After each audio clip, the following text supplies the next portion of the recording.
तो चलो साथियों, मैं आपको बताऊं कि अभी मैंने आपको क्या सिखाया कि इम्पेरेटिव सेंटेंस को अफर्मेटिव बनाने के लिए पैसिव वॉइस में क्या करते हैं। तो मैंने आपको जब इम्पेरेटिव सेंटेंस का पैसिव वॉइस पढ़ाना चालू किया था तो मैंने आपको बताया था कि सबसे पहले जो एक्टिव का फार्मूला होता है, जो एक्टिव का फार्मूला होता है वो हमारा एक्टिव का फार्मूला क्या होता था साथियों, वर्ब की फर्स्ट फॉर्म और क्या लगाते थे, ऑब्जेक्ट लगाते थे। याद है कि नहीं याद है? ये लगाते थे कि इसमें जब कोई सेंटेंस अफर्मेटिव होता था। और जो पैसिव का फार्मूला होता है वो पैसिव फार्मूला क्या होता था, एग्जाम्पल बता दो तो। सबसे पहले क्या होता था, लेट, फिर इसके बाद क्या होता था, ऑब्जेक्ट, फिर इसके तुरंत बाद बी और वर्ब की थर्ड फॉर्म, और अंत में तुम्हारा मन हो तो बाय यू लगाओ और चाहे न लगाओ। यही बात हुआ था। तो दो फार्मूला मैंने आपको बताया, एक एक्टिव बताया, एक पैसिव बताया। अब थोड़ा सा एक एक एग्जांपल मैं फिर से बताऊंगा और इसके बाद मैं आपको सेंटेंस बताऊंगा, नेगेटिव सेंटेंस। कौन सा बताऊंगा सेंटेंस? Negative sentence. जैसे मैंने आपको बताया था, जैसे डू इट, क्या बताया था, डू इट। एक और लीजिए, जैसे cook food, cook the food. मान लीजिए दो सेंटेंस ये हो गया मेरा। तो इसको पैसिव शब्द बनाने के लिए क्या करेंगे, वन सेंटेंस, टू सेंटेंस, और फिर क्या किया मैंने, यहाँ क्या लगाया, लेट, और क्या लगा दिया, लेट। फिर ऑब्जेक्ट क्या हो गया यहाँ पे मेरा, इट, और बी लगा के वर्ब की थर्ड फॉर्म लगाया। आसान नहीं आसान है?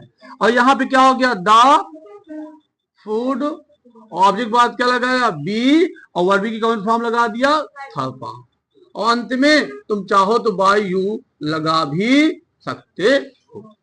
लेकिन अब हम बातें करेंगे नेगेटिव की। किसके बारे में बातें करेंगे, नेगेटिव की। आप ध्यान दीजिएगा, नेगेटिव में हम क्या करेंगे, आप ध्यान दीजिएगा। यदि नेगेटिव का मतलब हुआ, यदि सेंटेंस में हमें डू नॉट दिखाई पड़ जाए, याद रखिएगा डू नॉट ही दिखाई पड़ेगा, डर नॉट नहीं दिखाई पड़ेगा। क्यों? क्योंकि इसमें सब्जेक्टिव छिपा हुआ है, ठीक है नहीं? तो यदि एक्टिव के सेंटेंस में हमें, यदि एक्टिव के सेंटेंस में हमें डू नॉट दिखाई पड़ जाए तो पैसिव वॉइस में हम क्या करेंगे, बी, याद रखना, बी के, जैसे ये बी है ना, यह बी, यह बी, यह बी के पहले हम क्या लगा देते हैं, नॉट लगा देते हैं। इसका भी आप फार्मूला देख लीजिए। इसका क्या होगा, सबसे पहले होगा मेरा डू नॉट, क्या होगा, डू नॉट प्लस वर्ब की फर्स्ट फॉर्म, और फिर क्या हो जाएगा, ऑब्जेक्ट। ये हुआ मेरा एक्टिव का फार्मूला। एग्जांपल आप देख लीजिए, 1 2 3 4, दिखाई दे रहा है सबको? अब देखिए सबसे पहले हम क्या लगाएंगे, हमने क्या लगाया, डू नॉट, क्या लगाया, डू नॉट, फिर क्या लगाया, डू नॉट, इसके बाद डू नॉट, सभी डू नॉट है, ठीक है ना?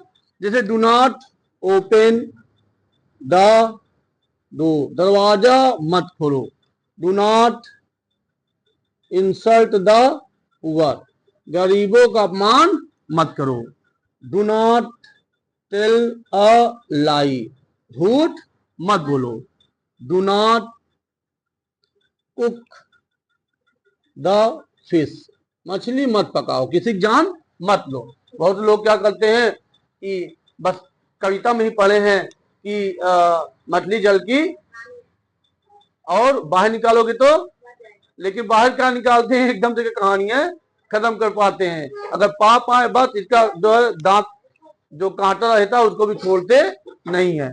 चलिए, तो हम पैसे के बारे में बातें करेंगे। तो सबसे पहले क्या लगाएंगे फार्मूला में, लेट। फिर लेट के बाद हम लगाएंगे ऑब्जेक्ट, क्या लगाएंगे, और बी, ये हो गया मेरा बी, और बी से पहले क्या लगाएंगे, नॉट। कोई दिक्कत है? ऑब्जेक्ट के बाद नॉट या बी से पहले, भूलोगे तो नहीं? अब क्या हो जाएगा, वर्ब की हो जाएगा थर्ड फॉर्म, और अंत में जैसे मैंने कहा कि बाय यू तुम्हारा मन हो लगाओ अथवा न लगाओ। तो आपके सामने कितने क्वेश्चन है साथियों, 4, 1 2 3 एंड 4। तो लेट कितने बार लगेगा, 1 2 3 4, आ गया लेट।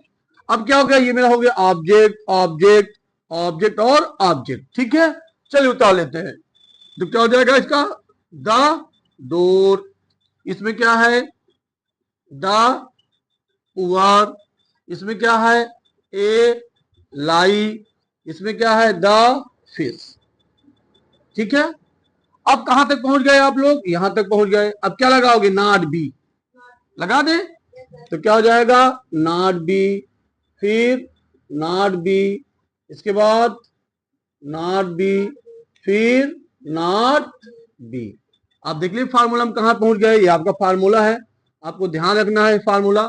ये नॉट बी पहुंच गए। अब क्या आएगा, वर्ब की थर्ड फॉर्म, तो वर्ब क्या होगा ओपेंड, क्या हुआ ओपेन। इसका क्या हुआ इंसल्टेड, बता दीजिए जहां नहीं आएगा। फिर क्या हो गया टोल्ड, फिर इसका क्या हो जाएगा कुक्ड। अब तुम्हारा मन हो बाय यू, अगर तुम्हें लगता है जरूरी है तो लगाओ, अन्यथा ना लगाओ। मन हो तो बाय यू लगाओ, अन्यथा ना लगाओ। देखो कितना आसान है, आपको खुद समझ में आ रहा होगा कि पैसिव कितना आसान है। बस थोड़ा सा मेहनत करने की आवश्यकता है और एक्सरसाइज जरूर से आप सॉल्व किया करिए। जब आप पढ़ते जाओ और निकाल करके काफी सॉल्व भी करते जाओ वीडियो रोक करके। और इसके बावजूद भी अगर आपको समझ नहीं आता है तो कमेंट जरूर कर दिया करिए कि सर जी कि आप में क्या ऐसी चीजें राइटिंग है या क्या है नहीं समझ आ रहा है, तो मैं इसको चेंज जरूर से जरूर कर दूंगा। ठीक है, और एक बार मैं आपको साथियों बताना चाहता हूं कि इंपेरेटिव सेंटेंस का इंट्रोगेटिव नहीं होता, याद रखिएगा कि इंपेरेटिव सेंटेंस का इंट्रोगेटिव नहीं होता है। क्यों, क्योंकि इसमें सब्जेक्ट नहीं होता। अगर सब्जेक्ट होता तो हेल्पिंग वर्ब को हम पहले लाते, और सब्जेक्ट है ही नहीं है, इसलिए इसका इंपेरेटिव सेंटेंस का जो है इंट्रोगेटिव नहीं बनेगा। तो इसके बाद मैं आपको आगे भी बताना चाहूंगा कि यदि सेंटेंस में प्लीज, सर, मैडम, काइंडली अगर ऐसे शब्द आ जाते हैं तो हम इन्हें पैसिव बनाने के लिए क्या करते हैं। मेरे साथियों, अगर मेरा चैनल आपको समझ में आ रहा है तो आप अपने साथियों के पास जरूर सब्सक्राइब कर दीजिएगा और लाइक कर लीजिएगा, कमेंट कर दीजिएगा। धन्यवाद।